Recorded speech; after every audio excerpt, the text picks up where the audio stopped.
Be sure and tell them Large Marge sent ya.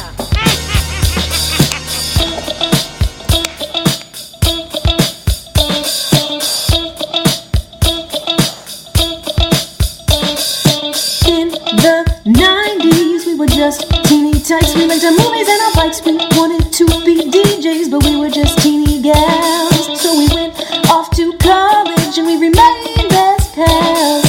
20 years later, we're still watching flicks and we're bringing you the favorite bit by bit. Sweetie and Sweetie are here to say it's the Large Marge sent us podcast. Hey.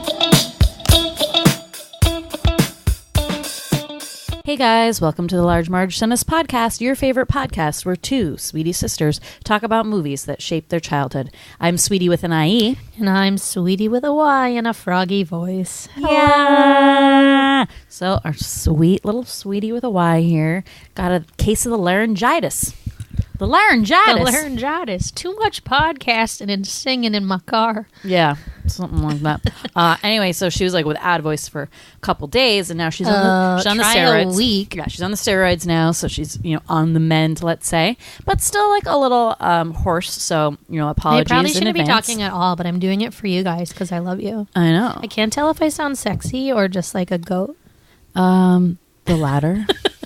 Rats. So we'll take it easy. We'll keep this one maybe even shorter than we usually do, so we can continue resting those vocal cords, Adele style. So I'm gonna take the lead on this one and do most of the talking as I normally do anyway. Excuse me. Just kidding. We're pretty even killed. Okay, guys.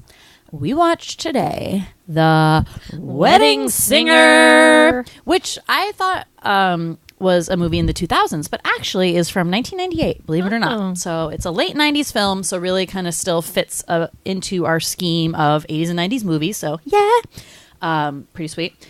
I love this movie.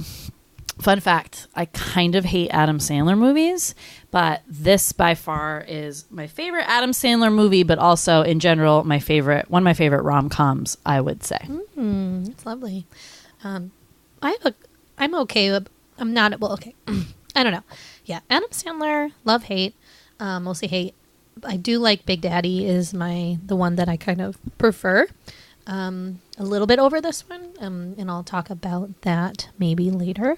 But I understand the hate, and I'm curious, why do you like this one and none of the other ones? Well, he's just like at his least annoying, I would say here. So like a lot of the qualities about Adam Sandler like are a bit toned down here, and really the character of Robbie Hart is like so sweet. Oh, okay. And those little bits do come, like he has to do his Adam Sandler thing, like or else it wouldn't be an Adam Sandler movie.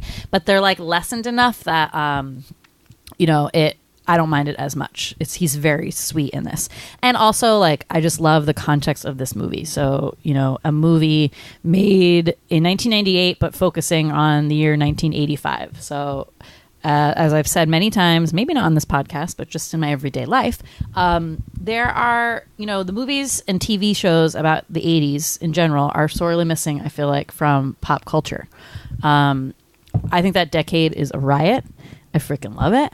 I was born in it, so I'm always going to have like a bit of nostalgia and familiarity with that decade. But there really isn't like a ton of like when they do shows and stuff, kind of harking back to that time. Like tons of the good old 50s and the 60s. I mean, there's tons of shit from there. Well, but I don't know if we're just not removed enough from the 80s to have that happen. Yeah, I think that's it. I mean, there's a bunch. There's the Goldbergs. I listen to them too. The Goldbergs. There's the Americans. Mm-hmm. What I like about the Americans, Glow, what I like about those shows is that they remain in the 80s, but they're not so like over the top. Like I feel like The Wedding Singer is a little over the top with the 80s stuff, like because it's making fun of it. Right, mostly. It's making fun of it, but it's so 80. Like it's not like people actually dress like that in like Madonna all the time. It's more like in the Americans, where it's just like certain fashion statements. You know, like. Ew, baggy clothes that you thought looked really good on you, but they make you look like a sack. But in terms of, yes, I think in some ways it is exaggerated, but I enjoy that they really took like the 80s weddings, and which I feel like was pretty legit. And like for me, it feels like 80s weddings were like way funner than any other decade wedding. Okay. Well, what are those big chairs called, and how do I get one? Right. Okay. Those big chairs remind me of school picture day when you could like have different things, and some people picked the wicker chair. Oh, okay. And they look like that, So right? yeah, we had that. We did a school like assembly whatever show on the Lion King, and it was I Want to Be the Mighty King, and the big draw was that little Simba starts in the chair, and then the chair was so big because it's one of those big chairs. That big Simba What could is hide up with behind those the chair, chairs? We and then should you have just found, jump like, out, and he's Big Simba. The exact name for those, but I don't know, Hawaiian wicker chairs. right. And then, so that, you know, because I feel like everyone in the 80s had like the same wedding. You rented, and this is obviously what this movie is about. You rented out a banquet hall. You had a wedding singer. The wedding dresses had these huge puffy sleeves. The headbands. I cannot get over the wedding headband veil look. It disturbs me like to no end that someone would look in the mirror and be like, that is a look for me. You know, like I can't even with that. Yeah. The crazy like different color, you know, if you're talking about the men's stuff, like different colored bow like weird like neon blue bow ties, or that like lacy cravat like nonsense. Like, oh my God. It's Dark just times. amazing to me. So all that is obviously like so fun, and very much, as we said, poking fun at the 80s, but also realizing it was like a zany time for a lot of things. So whether you're talking about you know, the styles, the influence that music really started having, because remember, like 80s was when MTV came out. So you had music videos where it was basically mainlining like music into people's living rooms, including like people's, you know, those musicians' styles.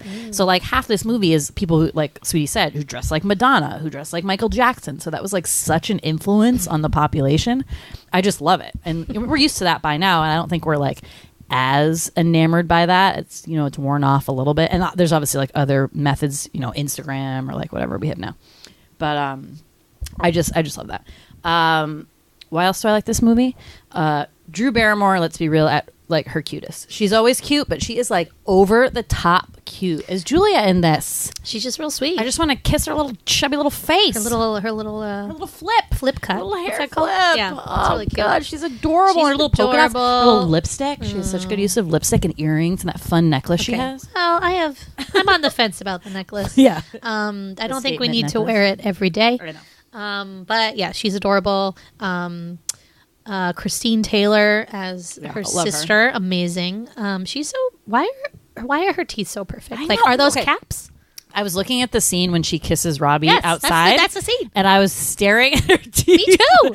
Being like, how do I get those? Those No, can't they be real. I'm sure she got them capped. But she is like a gorgeous, beautiful woman. I saw her on the street walking with her husband, told me. Ben Stiller, when my mom and I went to see a Broadway musical in New York City in would have been around this time.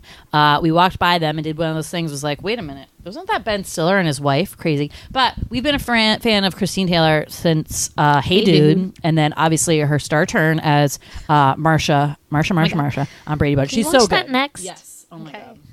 Good. She's so fabulous in that. And she's really good in this too. Yeah. I think she does like Yeah. an amazing job. I mean, she's also in Zoolander, remember? I don't know what she's done like recently, but yeah, bitch is awesome. Yeah. And so pretty. Love her. Yeah. And all of the Adam Sandler's buddies who like show up in all his movies. I don't know any of their names, but I'm always just like, oh, that guy. Right. And then Steve Buscemi. So, you know, the randos, lots of cameos. Oh, totally. And like it's a great story. Like I love like the concept of this movie and how it's just like, you know, those two find each other and then they really are like so good together, but there's like all these obstacles. Oh my God, why even do a synopsis? No, You just summed it up. Stop. And it's just like such a pleasing rom-com, and I like love the end. Oh my God, like drives me nuts. I almost cried. I mean, I was kind of distracted, but like I was getting a little bit, you know, a little bit cry. I knew it. And you know, I'm not like a super rom-com person. It's not that I'm like cynical about love, but it's just like, I don't know, those never really like struck a huge chord with me for like a long period of time. Well, but this is like a little, like I feel like guys watch Yeah, this. This no. isn't like a woman's rom-com. exactly, I guess, not it's to a super approachable rom-com, and the lead is a guy who you have the Robbie Hart character who is like a true romantic, even though like all that crap happens to him and he kind of derails a little bit, but it's just like such a and it's like a perfect length. I feel like, you know, it's an hour and 40 minutes. You can just be like, okay, pop this on, and it's fucking funny, man. pretty funny. It's pretty funny. It's funny. And usually, as I said, like the Adam Sandler humor is not necessarily for me, but like his Robbie character is just like so funny, and like some of the lines and the way he like interacts with people just like drives me. It just is so funny to me, and like I don't even know if I can like really put that into words. Boy, I hope you can. Yeah, it's funny. Like, okay. Anyway, You ready? good movie, guys. I have a huge boner for it. Clearly, Oh my God. comedy boner. All right, so since Sweetie here has a touch of the laryngitis, we are going to switch roles today. So I'll start the synopsis and do most of it, and then Sweetie will be the chime-in person, as I usually am. Yeah, Time out. Zach Morris, time out. Okay, so we still keep our roles? Yeah, we should still keep the roles. Because we always get so Yeah, it confused doesn't when we work. switch. I'm like, I don't know what I'm doing. Yeah. It's time for the Sweetie synopsis. Yeah. Sweeties. Kiss my grits. Which is a Happy Days, right? Oh, is it? I think so. Yeah. I know. Well, it's funny that the guy mentions that whole like Fonz. speech about the Fonz and Yeah. how his show was canceled, but like the Fonz is going He's places, doing guys. great. He just won his first Emmy award Yes. like last couple months ago. Yeah. So you go Fonz. We need It a is reshoot. Never too old to be the Fonz. Totes. So funny. Anyway, Robbie Hart is a wedding singer. He works at the local banquet hall in his hometown, and loves his job. You know, he's the lead singer of this band. I'd say he's like a decent singer. You know, he's not like the greatest singer, I but think he's great. Yeah. I mean, I'm on like unpopular opinion here, but I kind of prefer John Lovitz as a wedding singer. I know, totally. But he has like He has his moments, but he's good about helping the like an interacting with the yeah, crowd. he's and, like an MC. He's getting a really good people MC. up to dance and stuff like that. Yeah. So, like, because part of as wedding singers, not only the singer, but obviously you're keeping the mood, you know, like I said, kind of like an MC of the wedding, unofficial MC of the wedding. So, So, like, loves his job and is really like a true romantic. Always wanting to get married. He's engaged to his fiance, Linda. And they're getting married like next weekend or something like that. So, he's at this wedding and, you know, breaks his drunken best man comes up and he's able to like, you know, break up that speech and kind of give this like nice love talk to the bride and groom, and you really see like that guy is just like is really excited about his life, let's say. So fast forward to the next week and it's the wedding day. So he's super pumped and he's there at the wedding and where's the bride? Should we call her? Doesn't show up, guys. And his sister comes up to him and he's like, Robbie, honey. And she does it so like the way she's, I mean, I know why she did it because she was trying to break the news to him so like softly, but she's like, so Robbie, like Linda's mom called, like she really like, drags it out. And he's like, yeah. And she's like, well, Linda's not coming today. And he's like, what? Like, you know, essentially not delivering the blow of like she stood you up at your wedding, you know, which honestly has to be the worst. absolute worst. Putting aside like, okay, we already paid for all this shit, so that sucks. First of all, that you take that huge hit. It's embarrassing, but also like, oh man, like just to be back at like square one like that. Man, oh, so obviously he's like devastated. So he goes back to his house and like his family's trying to make him feel better, and you know, but he's obviously not feeling the greatest. You learn that like I said, he always wanted to get married since he was 5 years old because his parents died in like a car crash, I think, or something. But what the reason why he wanted to get married at a certain age is because that's when the parents got married? No, the sister goes, he's been wanting to get married since he was 8 or 5 or something like that, because that was when the year that they lost their parents, and since then he's always wanted a family of his own because he essentially like lost his family. And then so you find out that Robbie's been living in his sister's basement. You know, he is a wedding singer. He used to be like a real band. A real band, so like a hair band, let's say. And you know, so he's come down from that. But, you know, we all grow up, we all get old. We gotta, you know, we have to leave the hair band days behind. So anyway, Linda shows up at night and basically tells him, like, why, you know, she can never marry him. Because basically she thinks he's a loser. Like, she fell in love with him as the lead front man of this, like, hot band with his, like, tight pants and his unbuttoned shirt and, like, licking the microphone like David Lee Roth. And, you know, now she doesn't want to be stuck being the wife of a wedding singer and like stuck in this town her whole life. And Robbie's fine with that because he loves what he's doing. Yeah. But, you know, it doesn't make him feel good. Feels like a big old loser. So that puts him into a super funk. So he's no longer the wedding singer because weddings now huge PTSD for him. Well, yeah, his friend's like, I think you should go back to work. There's a wedding. Do it. So he does it. It doesn't go well. He sings very unhappy songs. He's mean to everyone who's in love. It's a really good scene, but it doesn't work out. The cops get called. The father of the bride like punches him out. It's good times. Yeah. So we missed new waitress at the banquet hall, Julia, who is the sister of Holly, who's been working there for a while and is like the banquet hall slut, and like shows people her boobs at the Christmas party. I love that. Whatever, she can rock it. Yeah. She knew whatever she wants. But Robbie, I mean, she's super cute, and Robbie kind of, I think, is like, he's not super attracted to her maybe at first. No, because he's like, I mean, he's just such a loyal person that he's like so in love with Linda. You can't deny that they make a connection. They have a connection. They have a certain rapport, even as just as friends, like initially. So Julia's deal is that she's been engaged to this guy, Glenn. For like been dating for 4 years, but I don't know how long they've been engaged for, but like Glenn won't set a date. Like red flag number 5,000. And like she's so sweet, and I mean I guess there are those situations where you have those like really sweet girls or which just like the most asshole dudes, and you're like, what do you see in him? Like, why would you get me involved with this? What do you have in common? Well, it was the 80s. Like when we talk about Weekend at Bernie's, like that was all people cared about, like the surface, like money, your job, stuff like that. But she didn't. No, but everyone around her, I think, thought that was the right thing to do. Well, and it also sounded like Glenn didn't have that money. Like, he only came into that money working. Recently, so he knows that he could trust her. Yeah. Yeah. But so they didn't, like, maybe she knew him, like, from college or whatever. I mean, I don't know. Like, how old is she supposed to be? How old is anyone supposed to be? I mean, they all look really old. I'm like, But I don't know. Yeah, I mean, it has to be mid-20s, late 20s, because that's when everyone got married. But, yeah. So, anyway, Julia and him, despite Robbie having this huge setback, start becoming real friends. And kind of at the same time that his wedding falls apart, Glenn finally sets a date. So essentially, first he's like, let's get married in Vegas. And she kind of like poo-poos that. So he's like, fine, we'll do what you want to do. Like, let's get married in 3 months or something like that, right? So now Julia has a wedding to plan. And she doesn't know what to do. She needs help. She needs help big time. So call the wedding planner, Jennifer Lopez. Just kidding. And it's Adam. It's Robbie. He knows all the spots. He's a local guy. He knows all the deals. So he helps her out, and they have a sweet little montage of them like trying wedding cakes, trying on dresses, negotiating pictures and stuff like that. And they just form this really great, sweet friendship.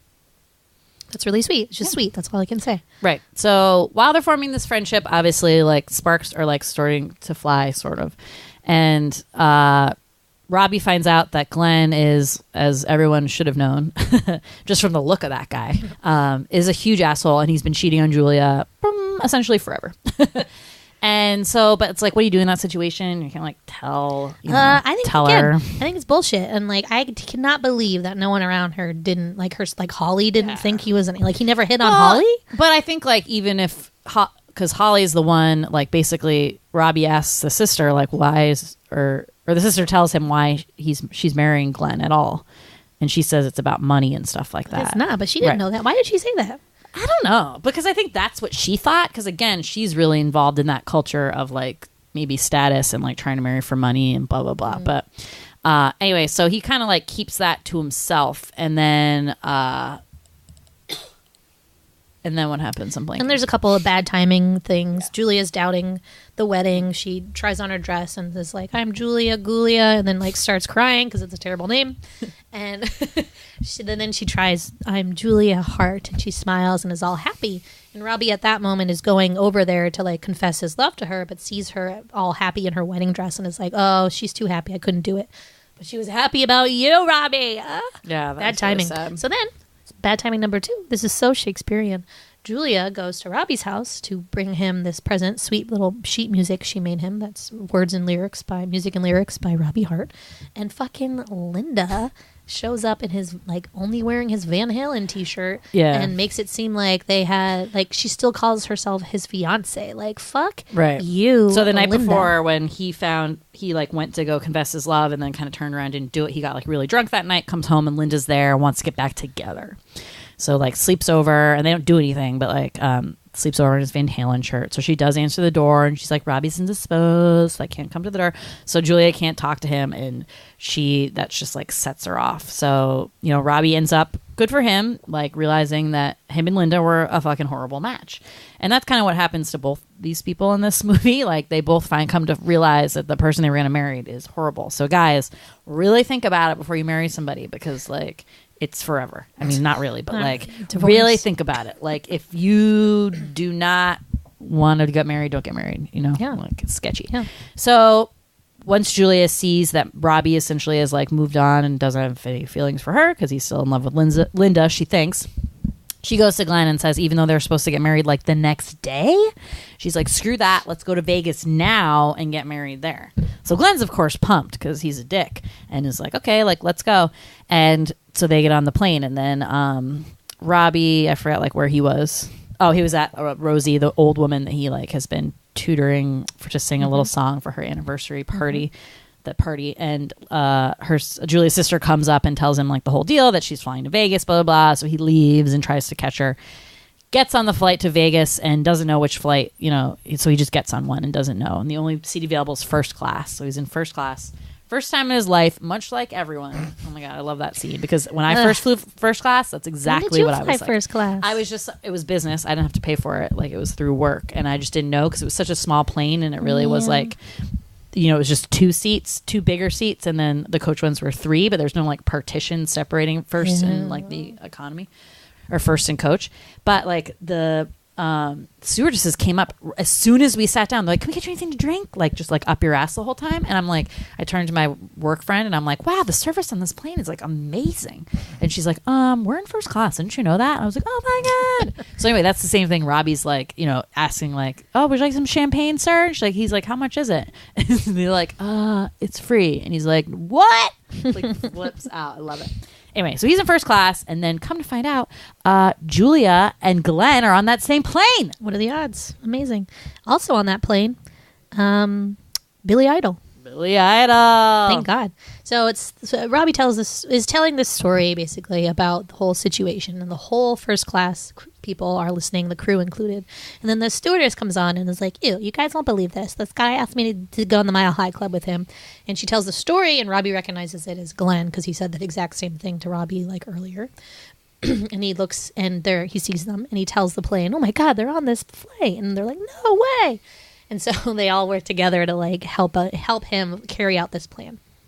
So then Billy Idol gets on the intercom and like does like the cool captain voice thing, and then is like, one of our first class passengers has a song for one of our coach passengers. And then Robbie starts singing this song that he wrote for Julia about growing old together, because she said that's how she would know who the right one was, someone she could imagine growing old with. And did she say that's how she felt about Glenn? I forget. Or just never answered. She answers, yeah. But he wrote this song like on the way to the airport, pretty much. Like, good job for Robbie. But he sings it, and she immediately knows it's him and starts like crying. And then he comes through the curtain, and it's just so sweet. Yeah. And then Glenn tries to like get him, but the crew and Billy Idol comes and bangs him with the drink cart, and he's gone. So then they're together, and they get married. Yep, and they have a sweet little wedding, and they just look like such a good couple. You know, they're a really sweet couple. I mean, you can really tell, like we said, like they kind of hit it off right in the beginning, and there was those roadblocks because they were with other people, but like if it's meant to be, it's meant to be. So you just know that they're going to grow old together, Julia and Robbie. You, so sweet, so cute, and then it ends. The end. Yeah. So adorable, so cute. Really, just like perfect little rom-com that you know, I feel like nobody doesn't like.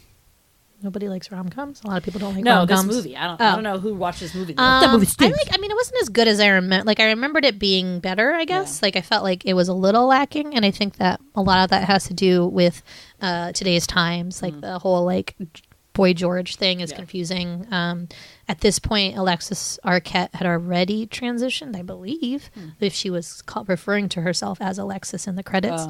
But there's this, like, every time she sings, everyone has this like revolt, like gross look on their Yeah. face, and they're like, ew. I know. That's funny you said that, because when I watched this, I'm like, what's their what's their problem? I was like, Boy George is a pretty big deal right now. He's doing a Boy George. So like, if anything, I would think that they would just think like he's doing like a Boy George impression. I think they just like her being ugly or something, but like he's referred to as a he in the movie, so it's like super confusing. Yeah. So like that kind of stuff. What else? I can't think now. But wait, so I want to go back, because the Boy Yeah. George character, George, is like kind of my favorite for a couple reasons. So like obviously the way that part I don't like either. I agree, but I love that. So he only can sing the one club song, "Do You Really Want to Hurt Me?" And he does it like really slow in the beginning, and his voice is pretty good. I mean, it's better than Robbie's. passable. And then he, it's "Do You Really Wanna Hurt Me?" Like really, slow jams, let's say, for like the dinner hour. And then it's the only song he knows, and that's like the one song that like Robbie goes and takes a break with. So like the first time Robbie's out talking to Julia, and like that song ends, and Robbie's supposed to be back, but like it's the only song he knows, so they just like play it again, and like the whole like all the wedding gets mad, and like the guy comes out to get Robbie, and he's like, "Hey," he's like, "you better get back in here. They're starting to turn on George." It's so funny. And he's like, "Yeah, we got to teach him a new song. Oh yeah, He's gonna learn." Oh my god, so funny. Like So- he's like the best character Yeah, he's because so great. he's like ingrained in like every piece of it. Like Yeah. he's at the wedding. So the wedding part is also Oh my my favorite. God. So like when he's like all dressed up to the nines, he has this like sweet like lace headband on. He looks like so great. And he's sitting with the little grandma character, Rosie, Mm-hmm.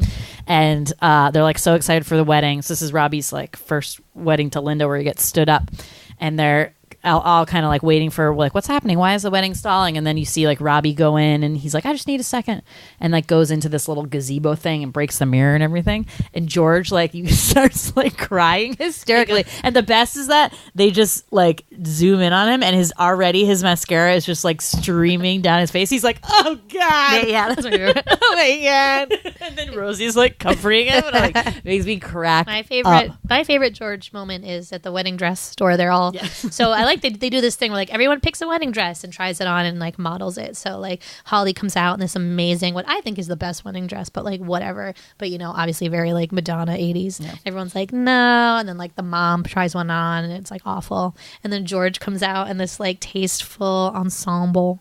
And they're like, "Yes," and he's like, "Yes," and he's like, "Ah!" He's like so excited that they picked the one that he's wearing. It's amazing. He's a great character. Yeah, I'm glad how he's like folded into kind of like, the band is, well, he's the only one really in the band who seems to be like friends, who does stuff with like, Yeah, we don't know who the other guys are. Robbie, yeah. And the other good character is the granny. So I feel like in this, what kind of got taken, it isn't even the funniest part now, but like the thing that really came after this was like out of this was when she does Rapper's Delight at the end of her, because she sings this really nice song to her husband at her anniversary thing, and then she goes, "And a hip hop hippie to the hibbit," as like a little old lady. She's like this tiny shriveled old woman, and that was like the big thing that came out of here. And now it's kind of like overdone. I don't know, I don't think that part's funny at all, but the part that I always cracks me up about that little rosy old lady is when she gets, first of all, she's like so excited about things. She gets so excited, and she pays Robbie for her piano and singing lessons and meatballs. So she's like, "I don't have any Tupperware."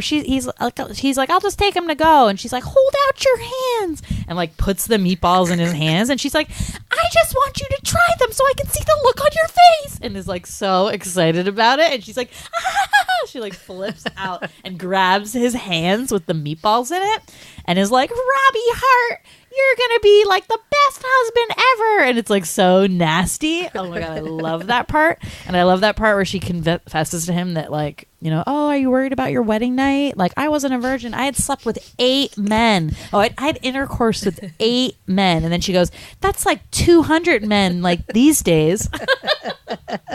Oh, Rosie. I know. She Oh, was cute as a button, that Rosie.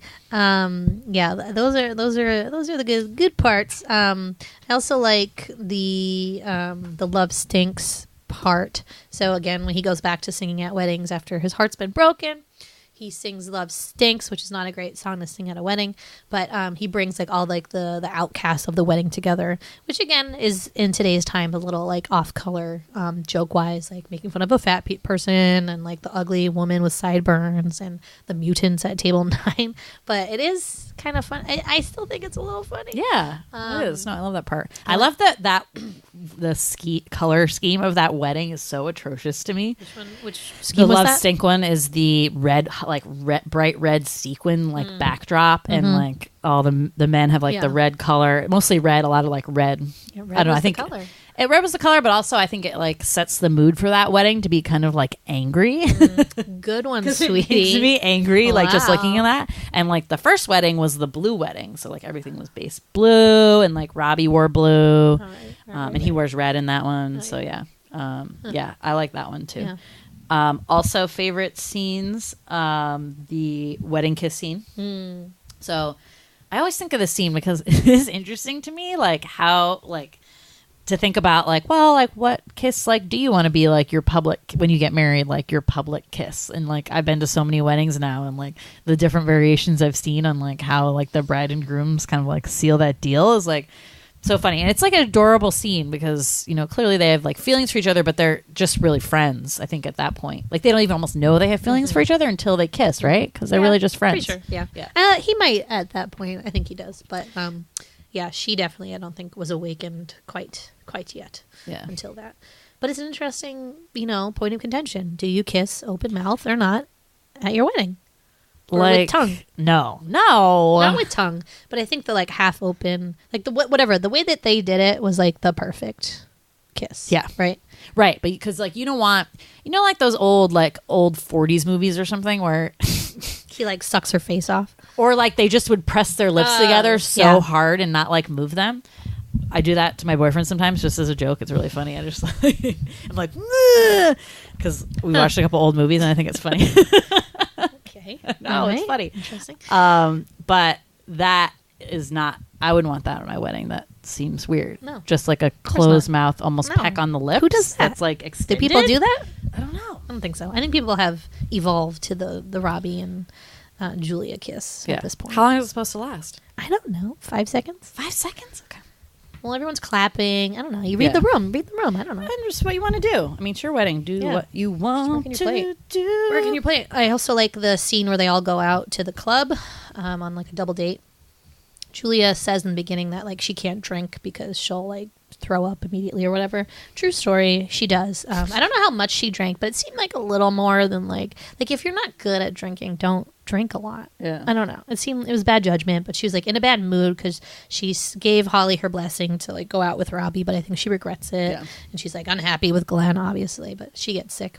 But I like that scene because I like the way that Robbie is like, oh, I'm going to pretend like I'm going to get Glenn to admit that he's like a dirty cheater and like Yeah. all this stuff. I don't know.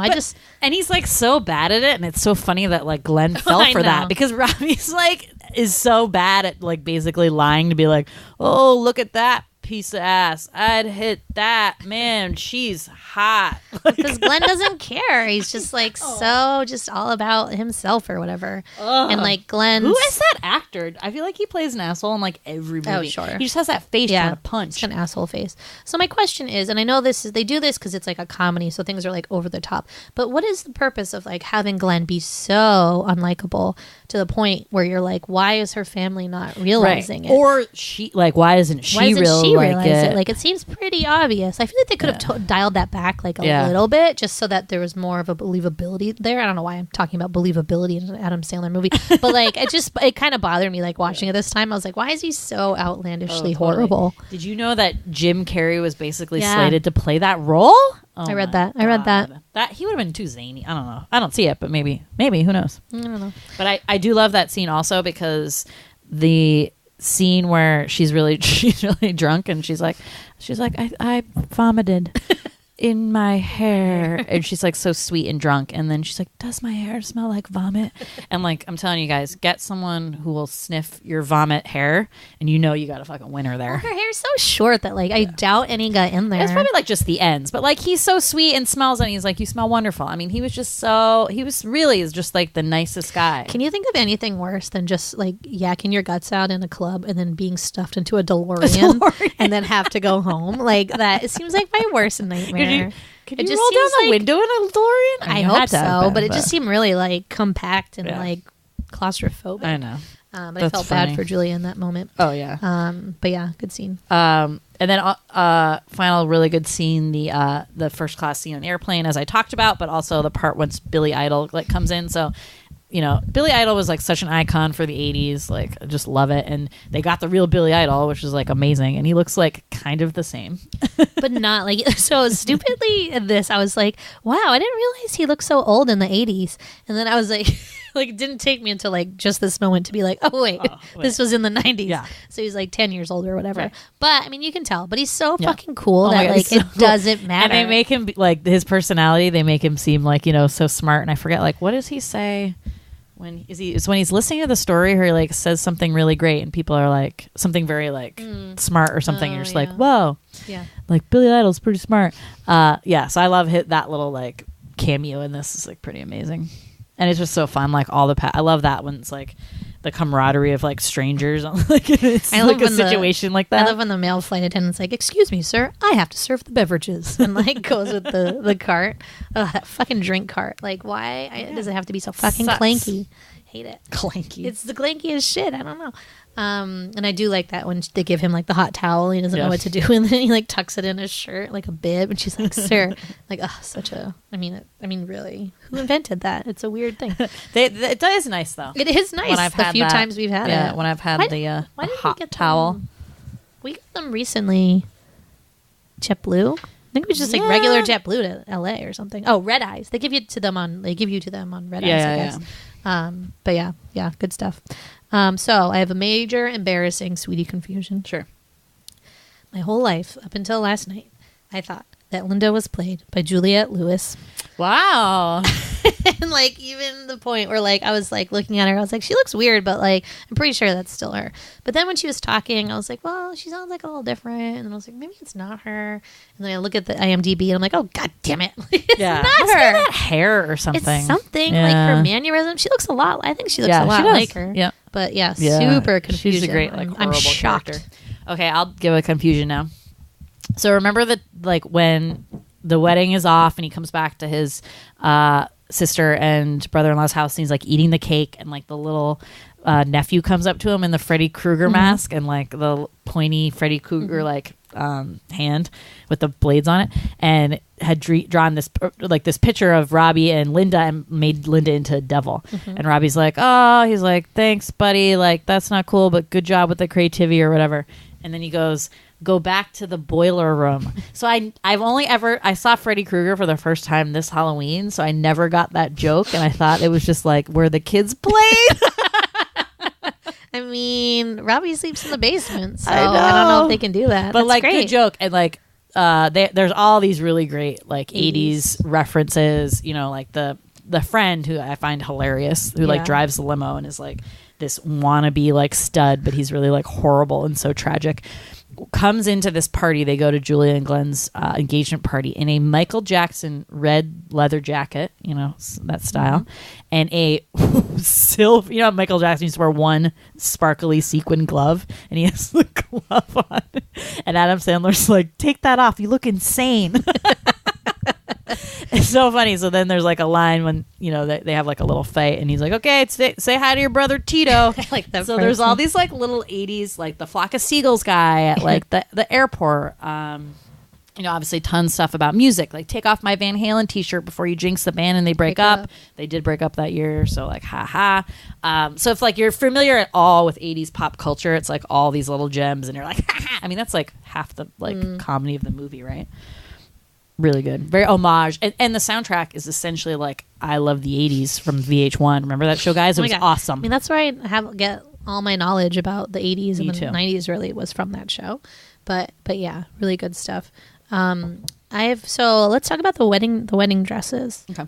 Not the 80s ones, Julia's ones. So thoughts on her first wedding dress, so the one that George picks out.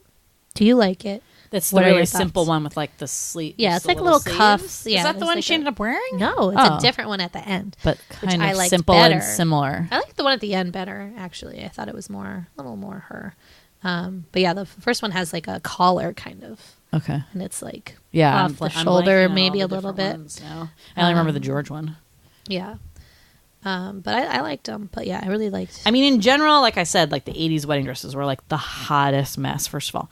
Always had like sleeves and these insane puffy, like, almost like one of the ones at the early wedding that he sings at is like a little bit like a Princess Diana. You know how she had those kind of like big sleeves and it was just that big kind of princessy one. So that was in the 80s. So I know like, I think people modeled it after it, but it was just like so much lace. It was like that white shiny material that like looks so tacky, Well, this is weird. So like maybe it is the same, but the one that George tries on in the store is not this one. Like that's the one she wears at the end, but the one he tries on in the store is different. But I can't find it. Wait, now. she wears the same wedding dress I didn't she was think going to so. wear for Glenn's wedding to the one for Well, Robbie? I didn't think so. That's why I'm like, maybe this is a mistake that only I'm finding out. Let me try George and Julia's wedding dress. I don't remember what her sister ones looks like. Is it just like really lacy and slutty? It's like a big like poofy. It's like Selena's dress with the big train in the back, but white. Selena, this from Selena. Selena's. George wedding dress, wedding singer. That'll come up, right? That'll come up, right? Yeah. See. Yeah. Okay. Yeah. So they did fuck it. They fucked it up. Yeah, that's not it. Because that's the one she picks. Yeah. But then the other one is the one she wears. Okay. Yeah. It's funny. All right. Well, let's crack that case. Inconsistency. I'm going to report that to IMDb. Do you think it's too late for me to be a wedding singer? No. You can change your careers Seems at any like time. really fun. Have you ever been? But don't you feel like you'd be like singing the same songs all the time? Maybe. But like, have you ever been to a wedding with like a wedding singer? I've been to many weddings with bands. Bands are awesome. Bands are the best. Like there's nothing compared. I mean, people will say obviously DJs are cheaper, and you get a little bit more of a pick on what songs you want, right? With like a DJ. But there's something about a band, I don't know, that is just like really gets like the crowd going, and it's so much funner to dance to, and just the pace is better. I don't know. I think bands are by far the best, but they are hella expensive. Yeah. I haven't really noticed that like the wedding singer has really been like an integral part of any like the wedding. Like they really just play the songs. I don't remember them interacting as much. They're just the lead singer. They're not like really like wedding. I don't know if there's like they could just be. They're just like bands. Like the difference is that Robbie like comes with that banquet hall, right? Like you book that banquet hall, you get that wedding singer. Yeah. I think. Or like and then. When he doesn't want to do weddings anymore, he does like, bar mitzvahs. Yeah, he's like, there's only 3 Jewish families in this town. I gotta get a new gig. That sucks. But like, good for him for learning all the Hebrew songs. I do sweet. So the thing about Adam Sandler's singing voice is I hate when he does the like Hanukkah song voice, which he uses most of the time when he's a wedding singer. There's one song that he sings, and I forget what it is. It's like a nice song. I swear to God, it's not him singing though, because it sounds good, and he like there's like a weird thing where his like lips are like off with the song. So I'm like convinced that like one song he didn't sing. Yeah. But usually it's that fucking Hanukkah song voice, and I hate that. I mean, Adam Sandler had a huge run in the 90s, right? So you had like he was on SNL, and then like one of his first movies was Airheads. Remember that one with like Brendan Fraser, and I forget who the other guy is. And then he did all these ones that were basically just like him as basically the same character, sort of going through different like things. So you had, I believe Billy Madison was the first one. Then it was Happy Gilmore. Then this one. Then it was like Little Nicky, Big Daddy. He got into ones a little bit more serious, like the Punch Drunk Love one. So he started moving a little bit towards that direction, which I haven't seen those. I've really only seen his comedy. It's Waterboy. 50 First Dates, I love. Again, feels like very similar to this one in the sense that it's Drew Barrymore again, obviously, is like the love interest. She's also very sweet. And then he's like a really sweet guy too. And I think the concept of that one is like crazy and fun, and I really like that I one. think he's at his best when he plays a normal, like a straight man. Yeah. Not like playing a kooky character. Like, Right. Don't mess with the Zohan. Like, oh my God. Like, we just need to tone that down. And I think that, I mean, that's true about a lot of these comedy guys. Like, you can come out of the gate with those comedic roles. Yeah. And really, like, you know, sit off running, Mike Myers, Jim Carrey, stuff like that. But some point, you have to evolve and start taking different roles so that people don't get sick of, like, your same shit. Yeah. Like, look at Jim Carrey's, like, completely turned his career, like, right around. And he's back. And, like, it's great. Yeah, like I just don't love the I feel like the Adam Sandler trying to be funny is the least funny Adam Sandler almost. And that's why I like this one so much, because it really kind of seems like his actual personality. And like I was saying, when his like interactions with people and just his little like side comments are like the funniest thing. Like I remember this one scene when he's talking to his nephews and they're like, everyone's saying you're having a mental breakdown. He's like, who's saying that? And like the little kid's like, everybody. And he's like, you're 8 years old. You don't know anybody but your parents. What are you talking about? I did love that. Like those like interactions are like, hey Linda, you're a bitch. yeah, or just like really, really funny. So I think like he just does the best job for me in this movie. Just really how I feel like he kind of is himself. Okay, wait, who is the actor who's his brother-in-law who has the hair like a know, Brillo pad? terrifying. The Brillo pad hair guy? I have no idea. Looks like a cartoon. Scary. He looks like a Muppet. He does, and he's terrifying. I think he's like a famous person though, isn't he? Maybe not. I don't know. Was the guy in the bar Jimmy Crack Corn train guy from Pee-wee? I think so. Oh my god. Or Blue from Old School. No, I thought it was Blue too, but it's not. Oh. It's definitely Jimmy Crack Corn. Okay. Definitely Jimmy Crack Corn. Frank Severo is that guy guy. is- Yeah, he's he in looks like Goodfellas, The Godfather, Oh, yeah, Part he's 2. like Yeah. classic. But yeah, so quickly wrapping up here, 80s touchstones. Go through this real quick. I mean, the whole movie is, but these are just the fun ones that I noticed. Mullets, Avi, horrible many. haircut. What the hell, guys? Glad those days are over. Stonewashed jeans. Hey, I got stonewashed jeans. Miss those. Kind of love them. The Madonna / Michael Jackson, basically any artist kind of style. The Madonna one was, wow, she really rocked that, man. Those necklaces. I loved it. That lace, those Yeah. that hairstyle, the curls. Oh, good. man. And then for the men, Miami Vice. Apparently that was a big thing. Those white suits and the shirts underneath. The Classic. neon, yeah. DeLorean. DeLorean. Don't forget the DeLorean. Real No one fancy had car. a DeLorean Unless you were like super that. rich. And then Flock of Seagulls and Billy Idol.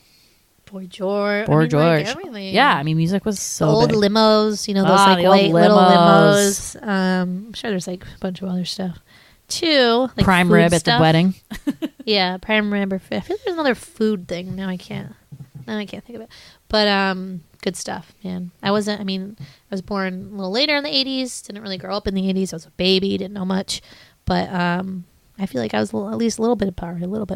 Maybe because you guys took things from like Care Bears and stuff and, you know, passed them on to me. So that's why maybe I feel a little closer to the 80s. And I don't know. like with any of those decades, like the, you know, the early 90s, you know, still had, I feel like, some bits of the 80s in it too. So like that was, you know, a part where I was like a little bit older. Yeah. So I definitely had, you know, Totes. some connection to the 80s. And then did you know that they made a musical out of this, a Broadway musical out of this? I did And know. it was nominated for Tonys. Yeah, it got really So good. Really it good like reviews. did really well, which is, I always find, you know, they're doing this so much with movies now, turning movies into musicals. It's the new thing to do.